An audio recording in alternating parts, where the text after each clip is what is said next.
Hey guys, tonight we're diving into a world of power blood and ruthless ambition.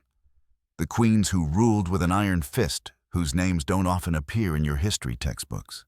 You might think you've heard of the famous Cleopatra or Catherine the Great, but the women we're about to meet are in a league of their own.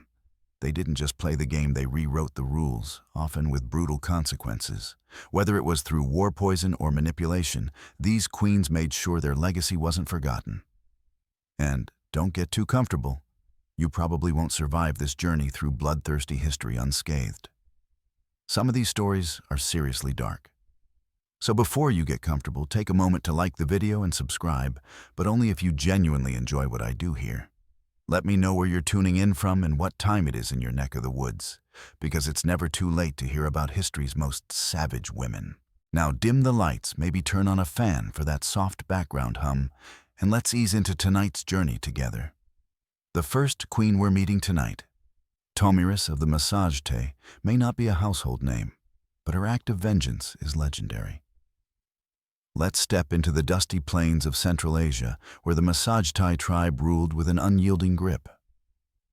Tomyris wasn't just any queen. She was a warrior, a fierce and calculated leader who led her people against one of the mightiest conquerors in history. When the Persian king Cyrus the Great crossed her path, he thought he could crush her people easily. But underestimating Tomyris was his biggest mistake. The battle that followed in 530 BCE wasn't just a clash of armies, it was personal. Tomyris had a son, and Cyrus had him killed. Not content with his death, Cyrus also humiliated the Massagete by refusing to return his body. Tomyris, a mother driven by rage, vowed revenge. Historians still argue whether she truly lured Cyrus into a trap or if the battle was purely tactical.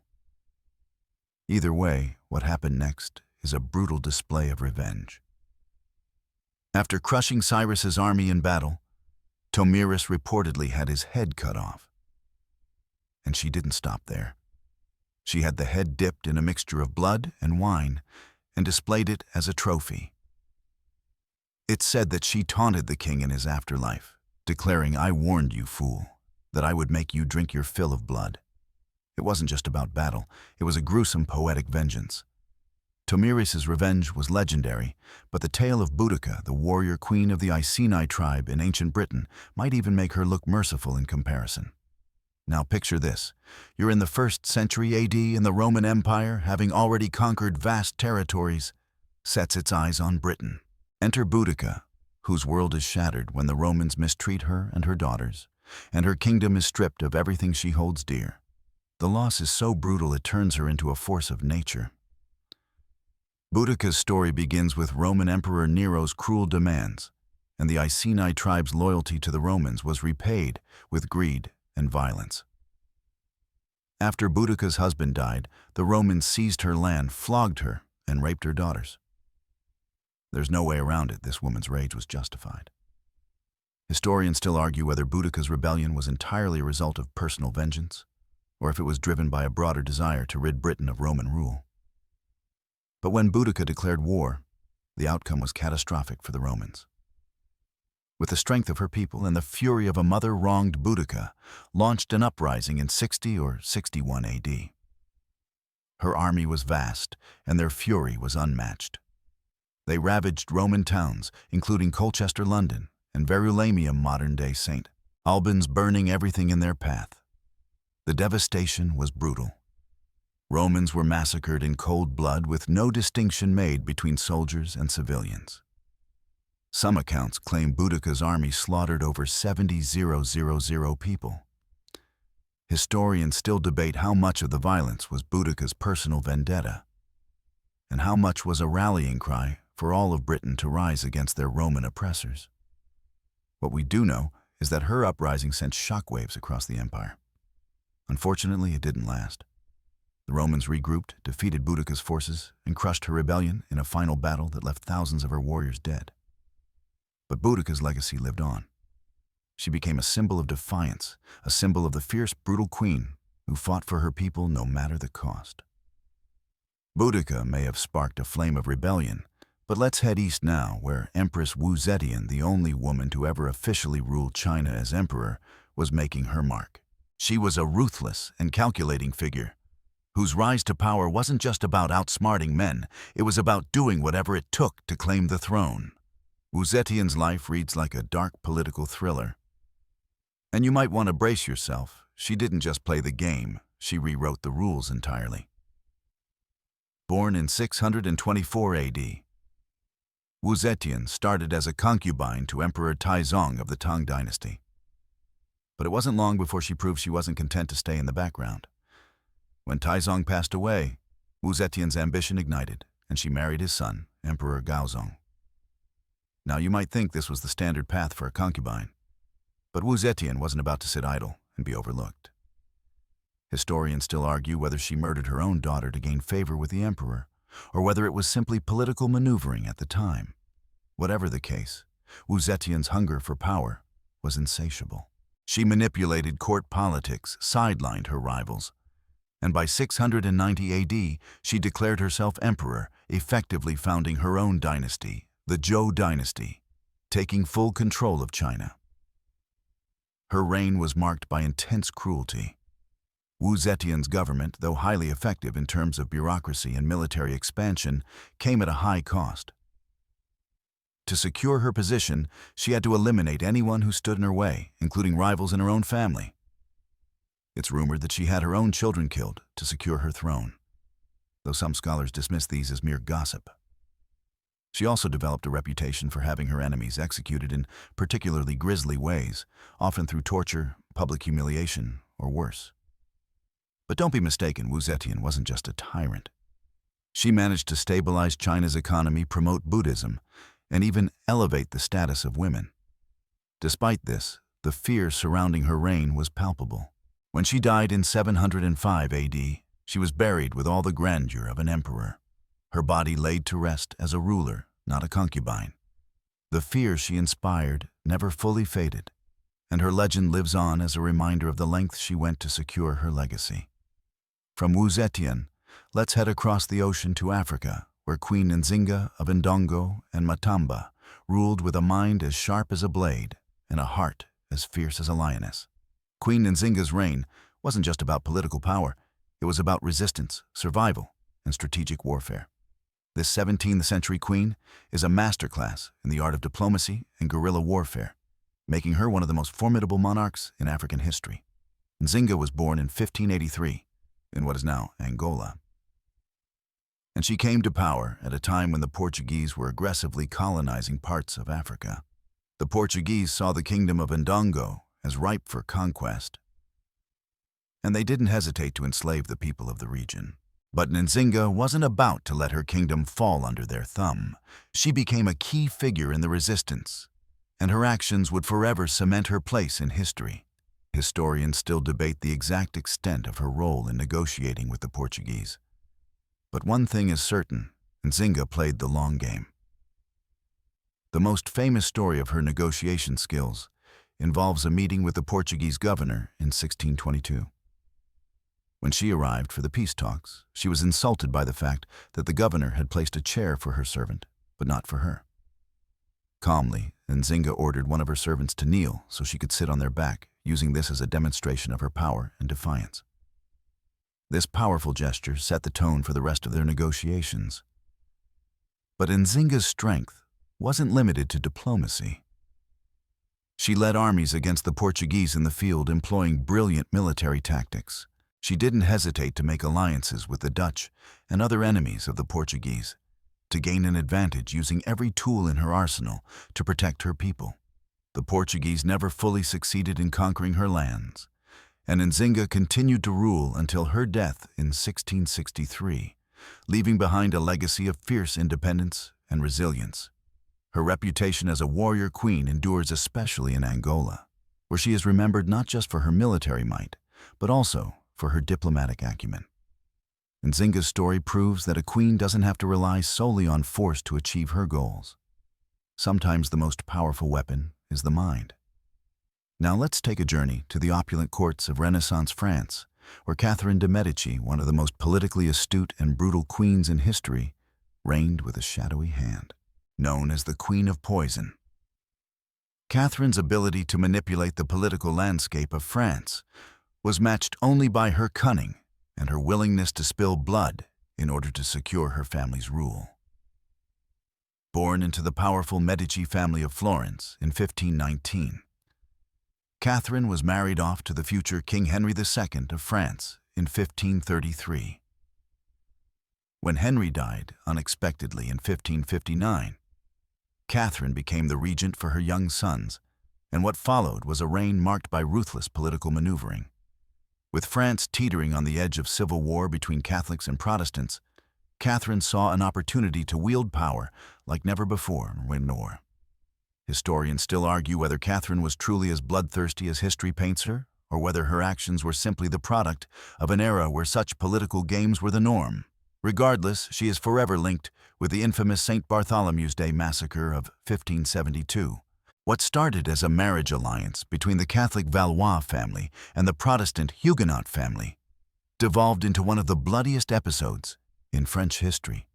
Catherine was accused of orchestrating the massacre where thousands of Huguenot men, women, and children were slaughtered in the streets of Paris. Some historians believe she may have played a direct role, while others argue that she was simply reacting to the pressures of her time. Either way, her name became synonymous with calculated cruelty as she kept her enemies, both Protestant and Catholic, closer to her than she did her own family. But Catherine's brutal reign wasn't limited to bloodshed. She also used poisons to eliminate rivals. In fact, her court became infamous for its shadowy use of toxic substances, with many believing she kept a personal apothecary to make potions for her. It's said that she relied on poison not just to remove her political rivals, but to manipulate the future of France itself. Some even speculate that her own children may have fallen victim to her deadly strategies. Yet, Catherine's legacy is not just one of assassination and manipulation. Her reign brought stability to France after years of turmoil. Despite the blood on her hands, she strengthened France's monarchy, ensured the survival of her sons, and helped shape the country into a more centralized power. But for all her political genius, Catherine's name will forever be etched in history alongside the most ruthless queens. Now let's shift our focus to the Queen of Egypt, Cleopatra VII, whose name has become synonymous with intrigue, seduction, and power.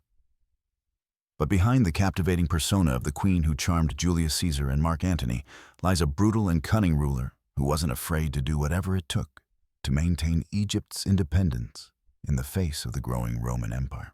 Cleopatra was a master of political manipulation, and her reign, though glamorous, was built on sharp ambition and ruthless decisions. Cleopatra wasn't just an iconic seductress, she was a brilliant strategist. Born in 69 BCE, she became queen at just 18, inheriting a divided and fragile kingdom. The Ptolemaic dynasty that ruled Egypt was crumbling under internal strife and the pressure from the expanding Roman Empire. Cleopatra knew she had to play her cards perfectly. Historians still debate whether her romantic liaisons with Julius Caesar and later with Mark Antony were purely political maneuvers or genuine love affairs, but one thing is certain: she used her relationships to her advantage. Cleopatra was no stranger to bloodshed, though. When she became queen, she was forced to contend with her younger brother Ptolemy III, who was co-ruler with her. To secure her throne, Cleopatra had her brother killed, an act that many would consider nothing short of ruthless. But her political savvy didn't stop there. She didn't hesitate to eliminate anyone who threatened her rule, including rivals within her own family. One of her most infamous acts of brutality involved her confrontation with her sister Arsinoe IV. Arsinoe had been exiled, but became a symbol of resistance against Cleopatra's rule. She was eventually captured and brought back to Egypt, where she was executed under Cleopatra's orders. Some historians argue that Cleopatra may have felt it was necessary to eliminate this threat to her rule, but others believe she may have simply been eliminating a rival who had caused her too much trouble. But Cleopatra's ability to manipulate the political and military powers around her was unmatched. She not only aligned herself with two of Rome's most powerful men, Caesar and Antony, but also used them to her advantage to stabilize her rule in Egypt. With their support, she fought off several invasions, preserved her kingdom's independence, and expanded her power. Yet, when the tide of Roman politics shifted, so did her fate. In 30 BCE, after Antony's defeat by Octavian, the future Emperor Augustus Cleopatra's world came crashing down. Her life and her kingdom were swept away as Egypt fell under Roman control. Cleopatra's tragic end, she is said to have committed suicide, possibly by poison, or through the bite of an asp, marked the final collapse of Egypt's independence. But even in death, she remained a symbol of power ambition and the brutal cost of maintaining it. From Cleopatra, we now venture into the heart of Eastern Europe, where the name of Elizabeth Bathory still sends shivers down spines. Known as the Blood Countess, Elizabeth Bathory's name has been forever linked to one of the darkest and most disturbing legends in history. She was born in 1560 to a noble family in Hungary, and her status as a countess gave her both wealth and power, but it was her obsession with beauty, youth, and blood that would lead to one of the most chilling tales in European history. Bathory's story is one that blurs the line between fact and myth, with accounts of her actions growing more grotesque with time. Historians still argue over the extent of her crimes, and whether the legends of her torturing and killing young girls are entirely true, or whether they were exaggerated by political enemies. What we do know, however, is that Elizabeth Bathory was accused of murdering hundreds of young women, many of whom were allegedly servants or poor girls lured into her castle under false pretenses. It's said that she believed that bathing in the blood of virgins would preserve her youth.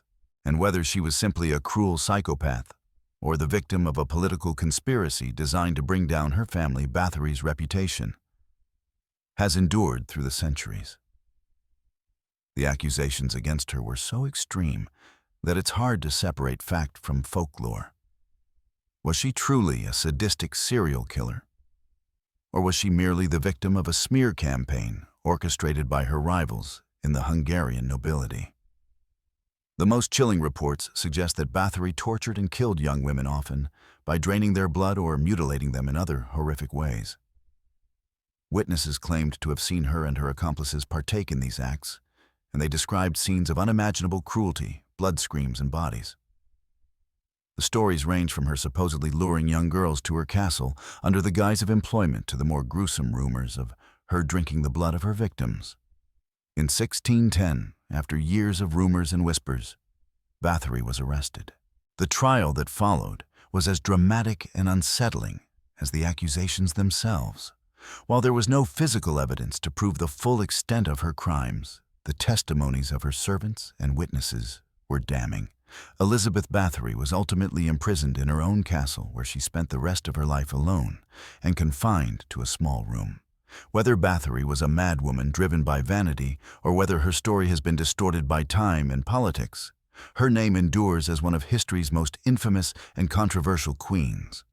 The legacy of the Blood Countess remains a chilling reminder of the dark side of power and the macabre price some are willing to pay to maintain their youth and beauty. Let's now move to a much older tale, one that comes from the ancient world and brings us to Assyria, where Queen Semiramis ruled with both fear and awe. The story of Semiramis is shrouded in legend, and historians still argue whether she was a real figure or a mythical creation. But one thing is clear. She's remembered as one of the most brutal queens in history, her name forever linked to stories of conquest, cruelty, and incredible feats of architectural achievement.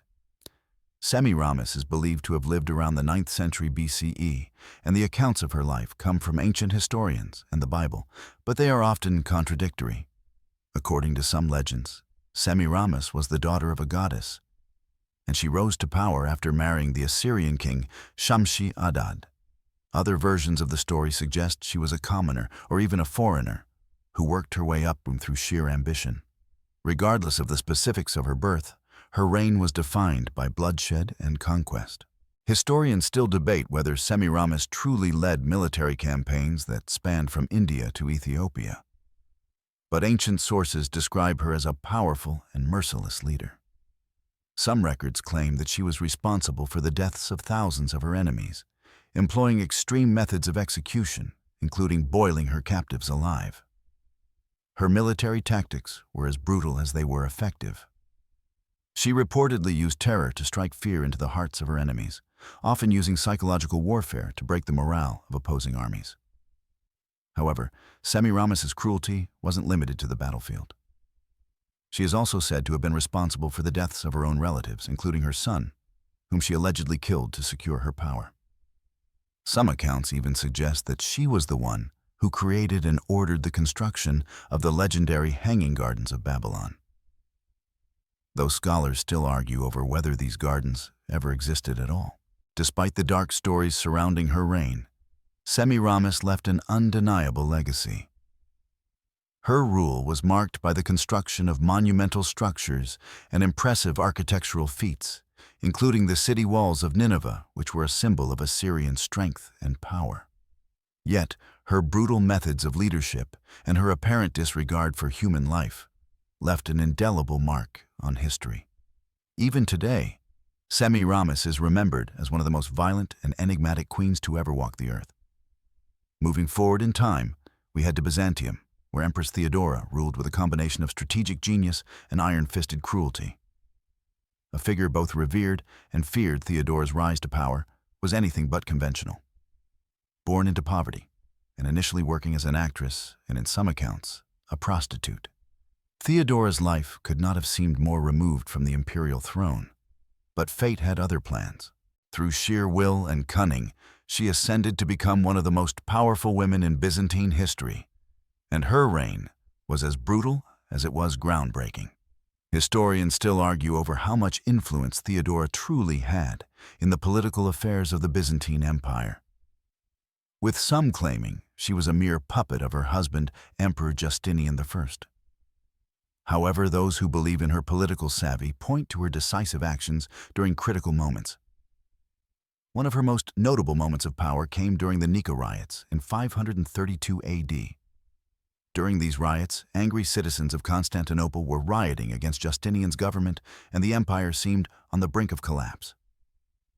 Theodora, ever the strategist, refused to flee with her husband, even though the situation was perilous. According to accounts, she famously declared, "Royalty is a good burial shroud," and advised Justinian to crush the rebellion. Her counsel led to one of the bloodiest suppressions in Byzantine history. Thousands of rioters were slaughtered in the Hippodrome. This brutal response was widely credited to Theodora's influence, and it solidified her as a powerful force in the empire. But Theodora's reign wasn't just about quelling revolts. She had a profound effect on the laws and social structure of the empire. She is said to have been instrumental in advancing women's rights. She enacted laws that protected women from forced prostitution, outlawed the trafficking of young girls, and helped establish the position of women as independent actors in Byzantine society. Yet this social progress came at the cost of harsh tactics. Theodora's enemies, many of whom were rivals in the court, were often removed from power through ruthless means. Her political rivalries were not limited to the court either. Her involvement in a number of purges and executions made it clear that in her world, loyalty came at a high price. While some accounts emphasize her role as a benefactor of the people, there is no denying that she used fear and violence to cement her status as one of the most formidable women in Byzantine history. Now let's travel to the ancient Greek world, where we find Queen Artemisia I of Halicarnassus, a queen whose tactics on the battlefield were as cutting as the sea breeze and whose legacy has been etched into the annals of history. Artemisia was not a passive ruler. She was a fierce strategic military leader who played a significant role during the Persian Wars in the 5th century BCE. Despite being a woman in a deeply patriarchal society, she defied expectations and cemented her name alongside some of history's most legendary warriors. Artemisia's most famous moment in history occurred during the Battle of Salamis in 480 BCE. The Persian king Xerxes I was leading an invasion of Greece, and Artemisia was among the commanders of his fleet. What sets her apart from other figures of the time is her unrivaled naval expertise. She was one of the few women who commanded troops and ships in ancient warfare, a feat that alone marked her as extraordinary. Historians still argue over the precise nature of Artemisia's role in the battle, with some portraying her as a brilliant tactician who turned the tide in favor of the Persians, while others suggest her actions may have been motivated by a personal desire to preserve her own power. Regardless of the exact motivations, Artemisia's involvement in the Battle of Salamis was nothing short of daring. She allegedly advised Xerxes to avoid the narrow straits of Salamis, a suggestion that was dismissed. And when the battle turned in favor of the Greeks, Artemisia made a quick and brutal decision. She ordered her ships to retreat, and in doing so, she employed a clever tactic that tricked the Greeks into thinking she was an ally, thus saving her fleet. But Artemisia's brilliance in battle was matched by her ruthlessness. Her loyalty to Xerxes was unquestionable, but that loyalty also came at a price. After the battle, Artemisia's role in the war took a darker turn, as she was known for her brutal treatment of her enemies, often executing them in cold blood to maintain control of her territory and fleet. She was no stranger to using fear to assert dominance. Her enemies would never forget the wrath of the queen, who commanded not just a navy, but their very fates. Artemisia's legacy endures today as a symbol of strength, intelligence, and unyielding leadership. She was not merely a figurehead. She was a queen who used her wit and strength to carve her name into history, not through diplomacy or manipulation, but through sheer force of will. Her ruthless strategy on the battlefield and her unwavering commitment to her cause make her one of the most formidable queens of antiquity. Now let's look at a queen whose story is woven into the very fabric of English history. Queen Elizabeth Woodville, whose ambition and political savvy were as sharp as any blade. Elizabeth's reign wasn't marked by battles or grand conquests. Instead, it was defined by her ability to manipulate and maneuver through the blood-soaked politics of England during the Wars of the Roses. A queen who came from humble beginnings, Elizabeth's rise to power was as calculated and cold as any of the most brutal monarchs in history. Born in 1437 to a lesser noble family, Elizabeth was married to Edward IV in 1464. A match that quickly secured her position in the English court. But it wasn't just her marriage that would guarantee her power, it was her ability to leverage her children's claim to the throne. Elizabeth had 2 sons, and when her husband Edward IV died unexpectedly in 1483, her world turned upside down. The throne which had been secured by her husband was now in jeopardy, and Elizabeth was forced to protect her children, who were potential heirs. Historians still debate the extent to which Elizabeth was involved in the eventual death of her rival Richard III and the mysterious disappearance of her sons, famously known as the Princes in the Tower. Many believe Elizabeth was behind the political machinations that led to Richard's defeat in 1485. But others argue that her role was more passive. Either way, Elizabeth was not shy about securing her family's position. She was, after all, a woman in a fiercely patriarchal world. And if she needed to rid herself of rivals to secure her children's claim to the throne, she did so without hesitation. Her influence was so great that even after Richard III's death, Elizabeth's daughter, Elizabeth of York, married Henry VII, uniting the warring houses of Lancaster and York and ending the War of the Roses. But Elizabeth's political maneuvering didn't end with her daughter's marriage. She carefully orchestrated events to ensure that her children maintained their grip on the throne no matter the cost. Elizabeth's legacy is often overshadowed by the infamous reign of her granddaughter, Elizabeth I. But it's clear that Elizabeth Woodville was a ruthless strategist in her own right. Her ability to play the political game, her cold-heartedness when it came to ensuring her family's survival, and her calculated use of marriage and alliances were nothing short of brilliant. In the treacherous world of English royalty, Elizabeth was a queen who knew how to keep her enemies at bay, and her family firmly on the throne. Our next queen is a name that stands out in the bloody history of England's Wars of the Roses, Queen Margaret of Anjou. Unlike the more famous and often romanticized figures of medieval England, Margaret was a queen whose rise and fall were marked by relentless political infighting, bitter bloodshed, and fierce maternal instincts. Her story is one of survival, driven by the desire to maintain power for her son. And it's one that echoes with violence and vengeance. Margaret was born in 1430 in France, the daughter of King René of Anjou, and at the age of just 15, she was married to Henry VI of England in an attempt to solidify political alliances. However, her marriage did little to bring peace. As Henry's reign faltered under bouts of insanity, Margaret stepped into the political vacuum, becoming the de facto ruler of England. She was determined to secure the throne for her son, Edward of Lancaster, and that determination led her to take violent measures against anyone who threatened her family's claim. Historians still argue whether Margaret's actions were purely motivated by her desire for power, or whether she was genuinely driven by a fierce maternal love for her son. One thing is certain, though: Margaret was ruthless. She led armies into battle, fought tooth and nail to retain control of the throne, and never hesitated to eliminate anyone who got in her way. In the chaos of the Wars of the Roses, she earned a reputation as a formidable, if not feared figure, a woman willing to go to any lengths to protect her son's claim to the throne. Her involvement in the bloody battles of the War of the Roses is notorious. Margaret led her Lancastrian forces into several key battles, including the Battle of Towton, one of the bloodiest conflicts in English history. In a war where betrayal, shifting allegiances, and political manipulation were constant, Margaret's perseverance was an essential factor in the survival of the Lancastrian cause.